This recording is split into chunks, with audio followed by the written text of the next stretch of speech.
आणि हे सगळं महाराष्ट्रामधलं सगळं चित्र पाहिल्यानंतर कुठेही जा तुम्ही,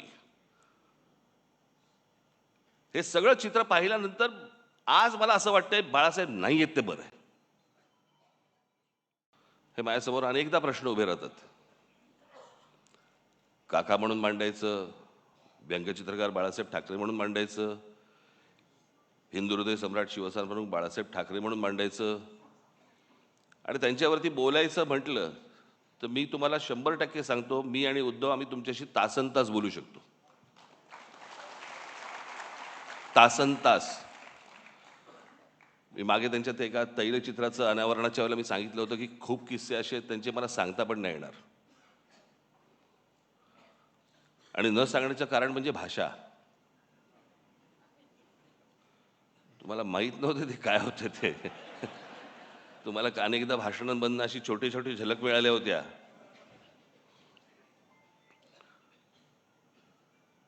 बट मी आजच ती गोष्ट माझ्या लेखामध्ये मी नमूद केलेली आहे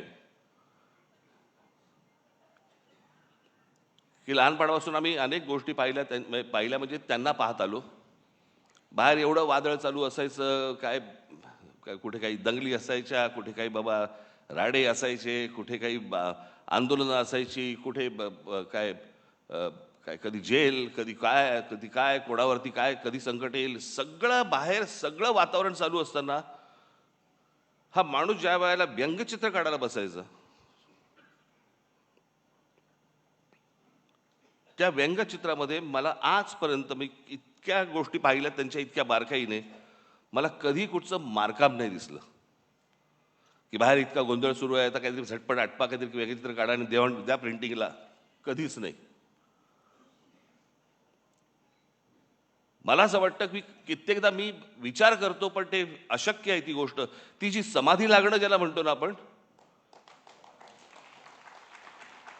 मला असं वाटतं अनेकदा लोकांना असं वाटत असेल त्यावेळेला, अरे एवढं सगळं बाहेर चालू आणि हा माणूस काय व्यंगचित्र काय करतोय. ती व्यंगचित्र नव्हती नुसती, ती त्या माणसाची समाधी होती. त्या समाधीत तल्लीन होणं ज्याला म्हणतो ना आपण, आणि त्या एकाग्रतेतनं त्या सगळ्या गोष्टी करणं. कुठेही पेन्सिल नाही हल्ली का, ब्रश नाही हल्ला का, कुठे बाबा त्याच्यातला विनोद नाही हल्ला. म्हणजे बाहेर एवढं सगळं वातावरण असताना त्या व्यंगचित्रातला विनोदही नाही कधी हल्ला.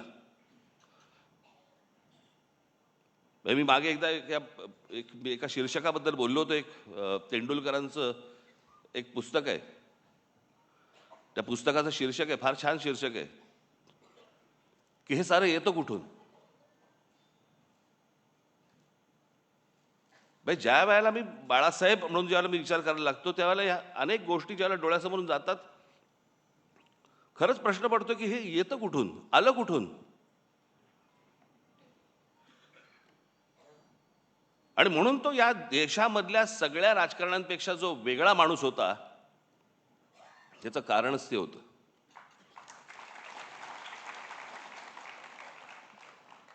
मी त्याच लेखात म्हटलं एवढं सगळं बाहेर वातावरण, सगळं राजकीय गोष्टी घडत असताना एक आर्टिस्ट, एक कलाकार त्याची कलाकृती सादर करतोय, कलाकृती काढतोय, त्याला एक आकार देतोय. जगात असा कोणताही चित्रकार, शिल्पकार, व्यंगचित्रकार असा कोणीही कलाकार झाला नाही की बाहेर स्वतःच्या बाबतीत अशा काहीतरी गोष्टी घडतायत आणि एक माणूस कला निर्माण करतोय. असा कोणताही आजपर्यंत आर्टिस्ट तयार झाला नाही, या जगात नसेल.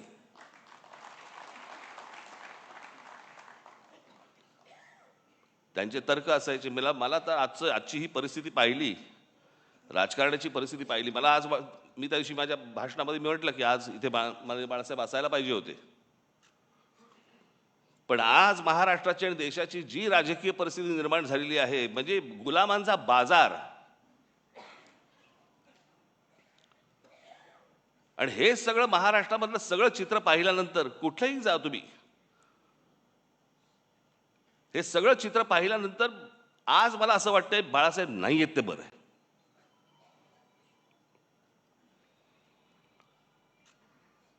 तो माणूस किती व्यथित झाला असता, त्या माणसाला काय त्रास झाला असता की हे सगळं चित्र आज जे महाराष्ट्रामध्ये उभं राहिलेलं दिसतंय समोर, की जसे ते पूर्वी 200-100 वर्षापूर्वी नाही का ते चावडीवरती उभे राहायचे आणि माणसांची लिलाव चालायचे. आज तसे महाराष्ट्रामध्ये लिलाव चालू आहेत.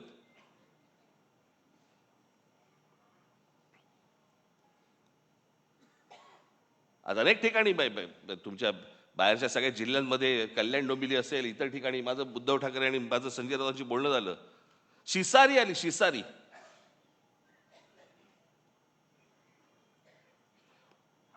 ज्याला व्यथित व्हायला म्हणतो ना आपण, की काय चालू आहे, कुठे नेतोय आपण. आणि आज ही परिस्थिती पाहायला माननीय बाळासाहेब नाही ह्याच्यासारखी चांगली गोष्ट नाही, की तो माणूस आज हे सगळं बघायला नाहीये. तो पाहूच शकला नसता हे माणूस, की ज्या गोष्टी शून्यातनं उभ्या केल्या. आज तुम्ही बाहेरच्याही तुम्ही बाकीच्या पक्षांमध्ये बघा,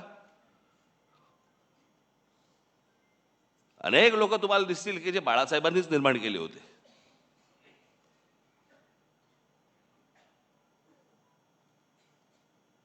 पण ज्या गोष्टी घडत जात आहेत, ज्या गोष्टी घडत गेल्या,